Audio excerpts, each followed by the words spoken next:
Hey everyone, happy Friday. Welcome to episode 12 of Planning to Thrive. Today we're going to talk about traditional project management and the relationship that it has to, to planning. This might be a topic I come back to over multiple weeks. Project management, particularly what I'm calling traditional project management. I'll qualify that in a minute in terms of what I mean, but it's a deep topic.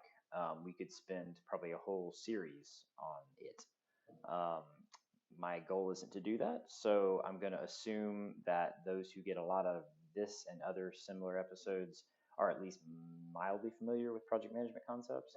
Um, if you're not, my background, but also sort of classic training suggests that the Project Management Institute's Project Management Body of Knowledge, as well as the Standard for Program Management, as well as the Standard for Portfolio Management, applies to this conversation. So certainly, it's not exactly the most exciting read, in fact, because they're all standards and bodies of knowledge meant to support certification, but those are good books. I mean, they are sort of authoritative sources of what it means to do project management, program management, and portfolio management as is defined by the Project Management Institute. So you've got the PMBoK, PM body of knowledge, project management body of knowledge.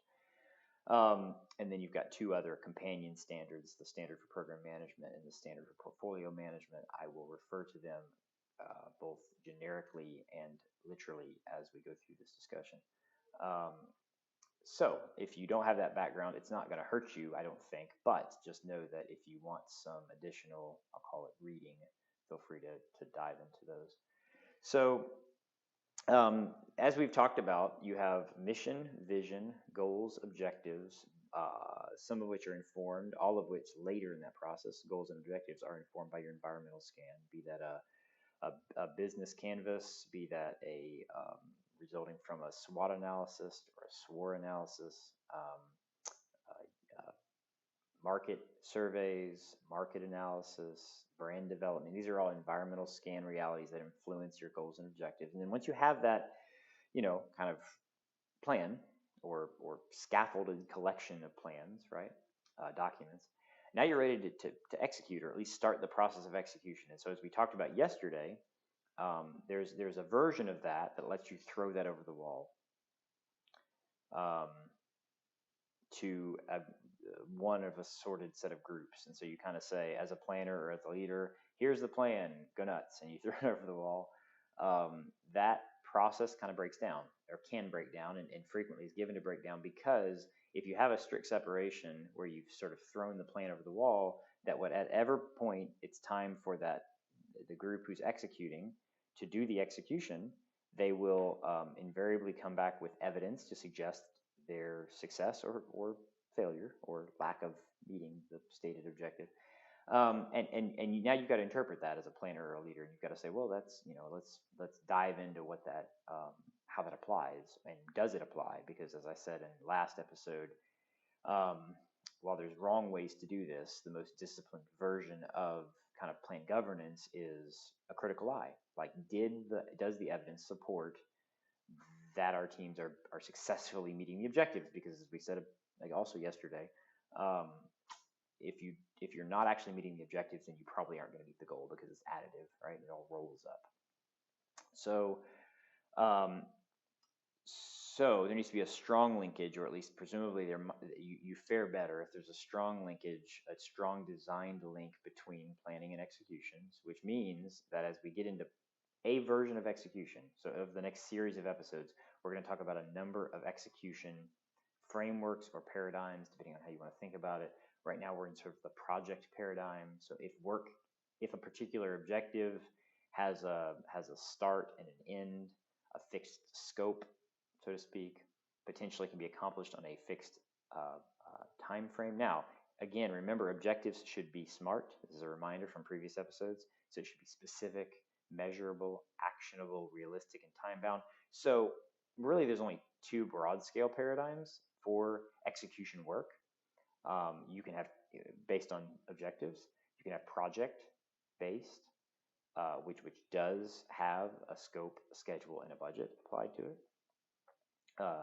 It's kind of the three important pieces in project management, three important components to project management is a scope, a schedule, and a budget. If you don't have all three of those, you probably don't have a project, or you haven't defined the project. And this is kind of where plans cascade, right? So if you have an objective in your strategic plan or your business plan or whatever, and it's donable, because objectives should be donable because they're realistic and time bound and specific and all the smart components. So because it is donable, you ought to be able to projectize it. Now, there's another paradigm we'll talk about in future weeks, which have to do with control-based objectives. So there's project-based objectives, which are donable, and there's control-based objectives, which are also donable, but not in the classic sense that you can't finish them. They're operational targets that you hope to meet and keep, or meet and exceed. And so once you've met them, great. But typically in the operations or operating or control, there's several words for this paradigm, you can go backwards. Whereas in project-based objectives, frequently when you're done, you're done. You build something and it's built. You release something and it's released. You design and implement something and it's designed and implemented. So this is project-based work. So in project-based objectives, there are several, by the way. We're going to talk about project-based first. I just felt like a good place to start. The first one to talk about, in part because it's synonymous. I mean, with the paradigm, frequently people talk about projects, they often mean what PMI means by projects, which is this notion of a fixed scope, a fixed schedule, and a fixed budget, all of which are set up, designed, chartered frequently with the idea that when we finish this project, the higher level things, the objectives will be met. So let's talk about, generally speaking, how project management, as defined by the Project Management Institute in the Project Management Body of Knowledge, it's frequently called PMBoK. By the way, if you've ever heard of the Project Management Professional Certification, frequently the PMP, people will say. That's a certification provided to project managers who have enough experience and knowledge to earn the certification. That's based on the project management body of knowledge. So classically speaking, there are other pardon me, guys. There are other frameworks to think about project management this way, but PMI is sort of the de facto standard worldwide. So when you start a project, and of course, if you know project management well, or you know project management according to PMI well, you know that there's a planning phase or initiation phase. We'll say that first. We'll talk about the initiation phase. During the initiation phase, frequently, that is when projects are chartered.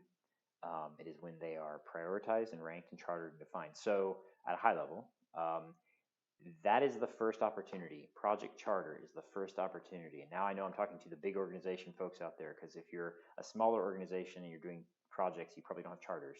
You probably just have something on the backside of a napkin or a conversation, which isn't the end of the world. But what I would tell you is when you decide to do a project, whether that be for your internal organization or you're doing it for another organization, if you're in consulting or you're in services, and that project has to connect to something at a higher level. Again, let's think cascading plans, right?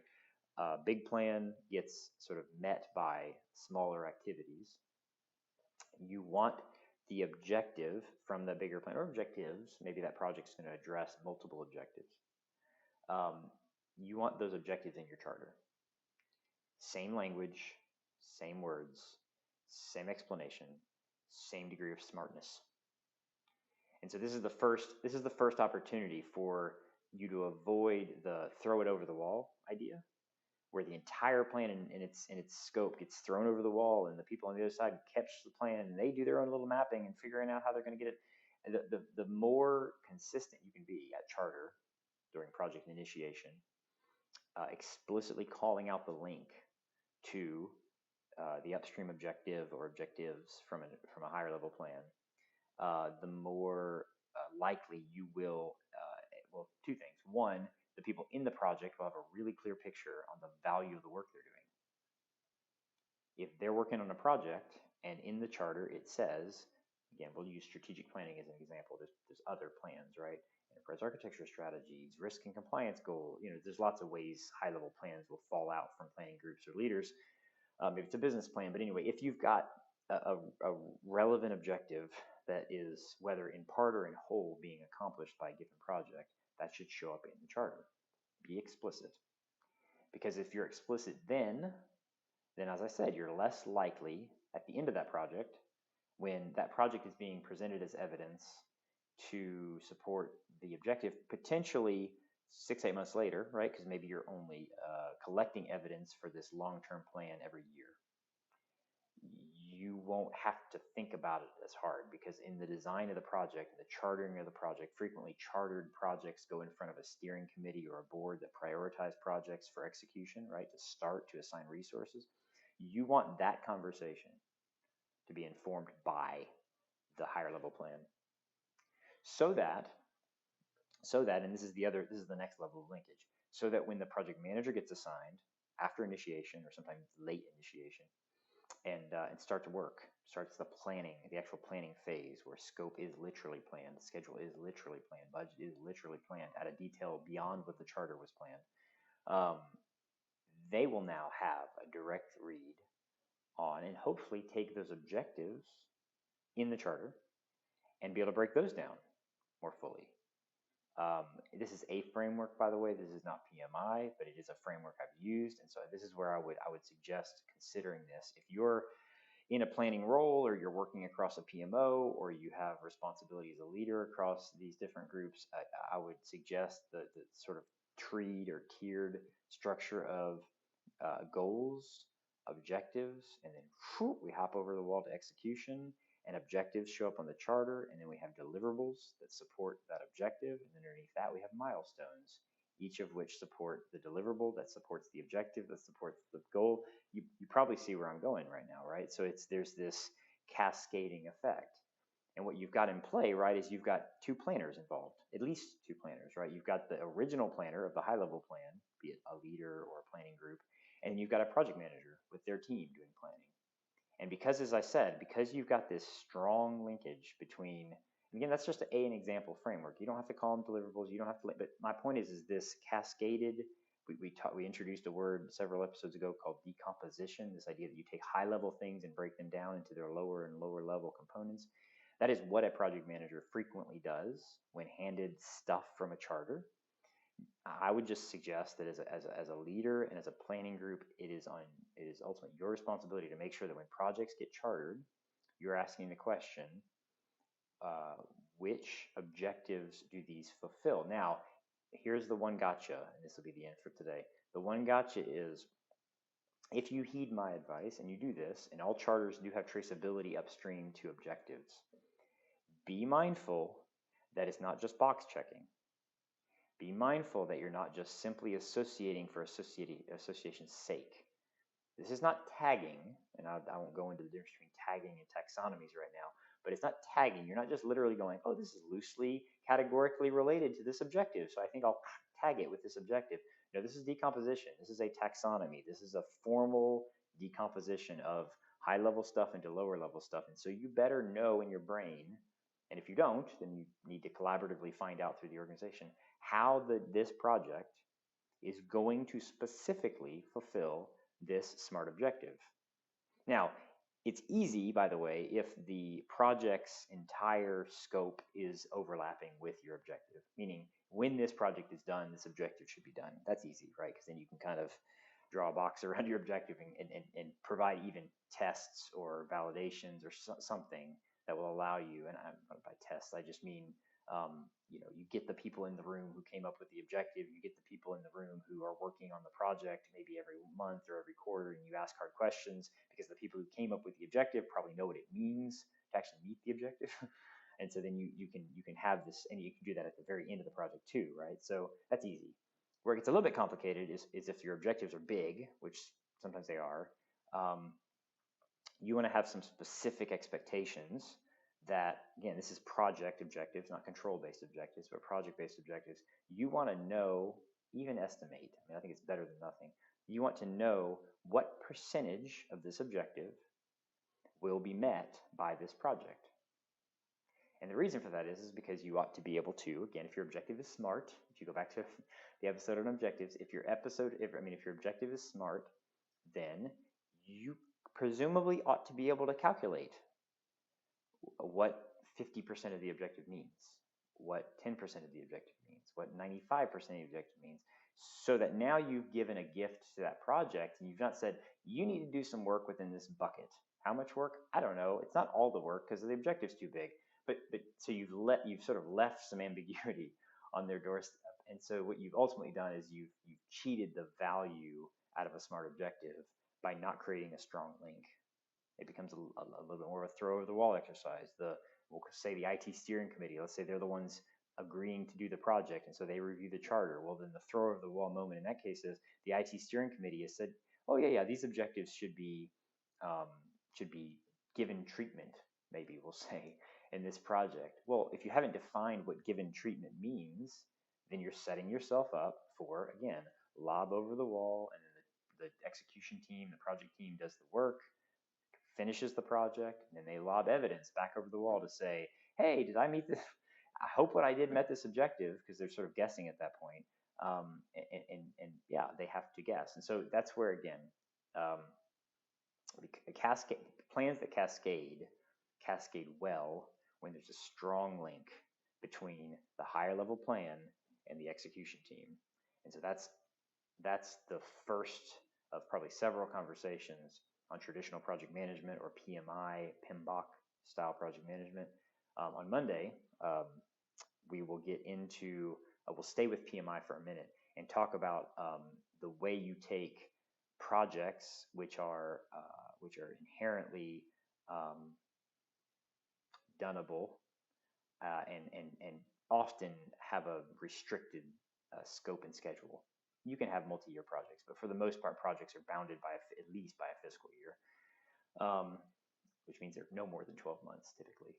How do you manage realities that cross multiple fiscal years or longer periods in time? And this is where program management and portfolio management come into play.